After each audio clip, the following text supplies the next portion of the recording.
নমস্কার বন্ধুরা, আজকে আমি চলে এসেছি পিঠের রেসিপি নিয়ে। আজ আমি বানাতে চলেছি পুলি পিঠে। তো আমি কড়াইতে প্রথমেই নারকেল আর গুড় নিয়ে নিয়েছি, কারণ পিঠের পুরটা আগে বানিয়ে নিচ্ছি।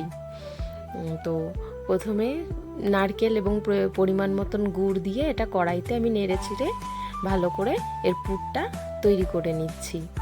আসলে শীতকাল মানেই মনটা খুব পিঠে পিঠে করতে থাকে, তো তাই জন্য আজকে আমি আর আমার হাজব্যান্ড দুজনে মিলে চলে এসেছি পিঠে বানাতে।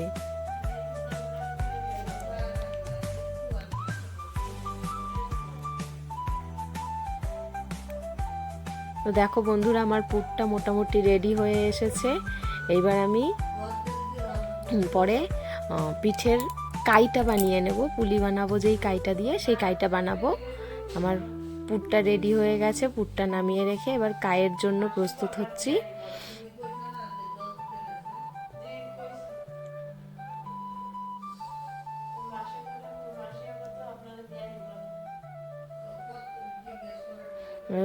গ্যাসে একটা সসপ্যানে নিয়ে নিয়েছি পরিমাণ মতন জল।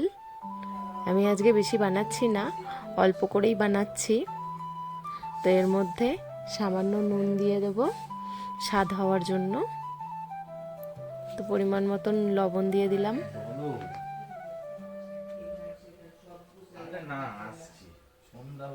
এবার জলটা ফুটার জন্য গ্যাসের ফ্লেমটা একটু বাড়িয়ে দেব। দেখো, ঠিক জলটা এরকম ফুটে উঠবে, তো সেই মুহূর্তে আমি গ্যাসের ফ্লেমটা বন্ধ করে দেব। আর দিয়ে এবার আমি এর মধ্যে চালের গুঁড়ো দিয়ে দিচ্ছি। আমি বাজার থেকে কেনা গুঁড়োই ব্যবহার করছি। তো তোমরা বাড়িতে চাল ভিজিয়ে বেটে নিতে পারো, আবার বাজার থেকে কেনা গুঁড়োও ব্যবহার করতে পারো তোমাদের পছন্দ মতন। কেনা গুঁড়োতেও এই পিঠেটা ভালোই হয়, তো এই জন্য আমি বাজার থেকে কেনা গুঁড়োটাই ব্যবহার করছি। তবে বাড়িতে চাল বেটে পিঠে বানানোর তো একটা আলাদাই মজা। ছোটবেলায় দেখতাম ঠাকুমা থাকতে ঠাকুমা মা সবাই মিলে একসাথে বসে যেত শীতকাল আসলেই পিঠে বানাতে। এখন তো আর অত পরিমাণ পিঠেও হয় না, বাজার থেকে কেনা গুঁড়ো দিয়েই মোটামুটি সবার বাড়িতে পিঠে হয়ে যায়। তো আমি এখন গরম জলে যে চালের গুঁড়োটা দিলাম সেটা ভালো করে নেড়ে নেড়ে মেখে নিচ্ছি। তো নাড়তে নাড়তে নাড়তে নাড়তে আমাকে দেখে নিতে হবে এরকম মুঠো করে, যে এটা কাইটা মাখা হয়েছে নাকি ঠিক মতন। যদি দেখছো দলা পেকে যাচ্ছে, তাহলে সেটাকে হাত দিয়ে ভালো করে মেখে নিতে হবে। মেখে মোলায়েম করে একটা ডুয়ো তৈরি করে নিতে হবে। যদি মাখার সময় মনে হচ্ছে যে এটা মাখতে চাইছে না, আটো ভাব আসছে না, তুমি সেক্ষেত্রে কিছুটা ময়দাও ইউজ করতে পারো। এবার আমি একটা ভেজা কাপড় নিয়ে নিয়েছি এটা ঢেকে রাখার জন্য, না হলে কি হবে, ওপরটা শক্ত হয়ে যাবে। যত ঠান্ডা হবে আর ওপরটা শক্ত হয়ে যেতে থাকবে। তো এই জন্য আমি ভিজা কাপড় দিয়ে ঢেকে রেখেছি যাতে শক্ত না হয়ে যায়। এবার দেখো, একটা লেচি নিয়ে নিয়েছি ছোট। এটা ছোট ছোট করলে কি হয়, ভেতরে রস ঢোকে এবং ব্যাপারটা খুব নরম হয়। না হলে খুব শক্ত হয়ে যায় এবং ভেতরে রসও ঠিক মতন ঢুকতে চায় না পুলি পিঠের সাইজ খুব বড় করলে। এই জন্য আমি বড় সাইজ করছি না, একটু ছোট সাইজই করছি। দেখো, ছোট লেচি নিয়ে সেটাকে হাত দিয়ে ঘুরিয়ে ঘুরিয়ে এরকম বাটির মতন শেপ দিয়ে নেব প্রথমে। তারপরে এর মধ্যে পুর ভরে আমি পুলিগুলোকে এক এক করে রেডি করে নেব। এর মধ্যে পরিমাণ মতন নারকেলের পুর দেব, দিয়ে এবার মুখটা প্রথমে বন্ধ করে দেব।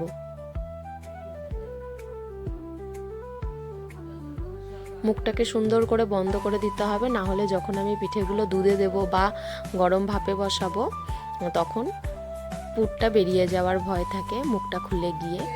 এবার ওপর থেকে একটু হাত দিয়ে আঙুল দিয়ে দিয়ে আমি ডিজাইন করে নিচ্ছি। এটা তোমরা চাইলে করতেও পারো, নাও করতে পারো, তবে এই ডিজাইনটা দেখতে বেশ সুন্দর লাগে। মা ঠাকুমাদের দেখেছে এরকম সুন্দর ডিজাইন করে করে করতে, তো আমিও সেইভাবেই করার চেষ্টা করছি। দেখেছো কি সুন্দর লাগছে ঢেউ খেলা উপর থেকে দেখতে। তো আমি সবগুলো এক এক করে করে নিয়েছি, সবকটা পুলি রেডি করে নিয়েছি। এবার আমি এর রসটা তৈরি করব। তো তার জন্য আমি একটু দুধ জাল দিয়ে নেব। দেখেছো বন্ধুরা, চারপাশ থেকে কোথাও ফেটে গিয়ে একটুও পুর বেরিয়ে যাচ্ছে না। লেচিটা এরকমভাবে করতে হবে যেন খুব মোটাও না হয়, আবার একেবারে পাতলাও না হয়, যাতে ভেতর থেকে বেরিয়ে আসছে পুর সেরকম পাতলাও হবে না। এবার দুধ জাল দিয়ে নিচ্ছি। আমি 1 কেজি দুধেরই বানিয়েছি, তোমরা যে কটা পুলি হবে সেই অনুযায়ী দুধটা বুঝে দিতে হবে। এর মধ্যে একটু গুঁড়ো দুধও মিশিয়েছি, আমি সামান্য গুঁড়ো দুধ মিশিয়ে দিয়েছি, আর রং হওয়ার জন্য আমি এর মধ্যে গুড় দিয়ে দিচ্ছি। দেখো দুধটা ফুটে এসেছে, এবার আমি এক এক করে পুলিগুলো দিয়ে দেবো। পুলিগুলো দেওয়ার সময় একটু সাবধানে দিতে হবে, না হলে পুলিগুলো ভেঙে যেতে পারে বা মুখটা খুলে গিয়ে ভেতরের পুর বেরিয়ে আসতে পারে। তাই খুব সাবধানে পুলিগুলো দুধের মধ্যে দিয়ে দিতে হবে এবং পুলিগুলো সিদ্ধ হওয়া পর্যন্ত অপেক্ষা করতে হবে। আমি গ্যাসের ফ্লেমটা মিডিয়াম আঁচে রেখে 10 থেকে 15 মিনিট পর্যন্ত ফুটিয়ে নিয়েছি। তাতেই আমার পুলিগুলো মোটামুটি সিদ্ধ হয়ে গেছে, খুব সুন্দরভাবেই সিদ্ধ হয়েছে।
দেখো বন্ধুরা, আমার পিঠে মোটামুটি সেদ্ধ হয়ে গেছে, অতএব আমার পিঠে প্রায় রেডি।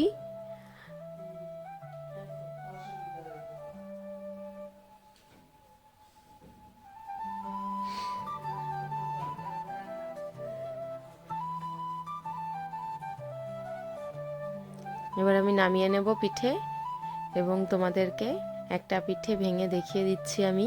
ভেতরটা কত সুন্দর, কত সফট হয়েছে, খুব সহজেই চামচ দিয়ে কেটে যাচ্ছে, কিন্তু একটা পিঠেও আমার ভাঙেনি।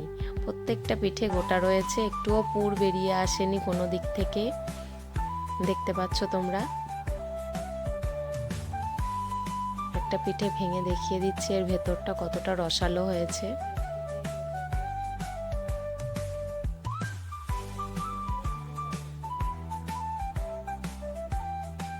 দেখো,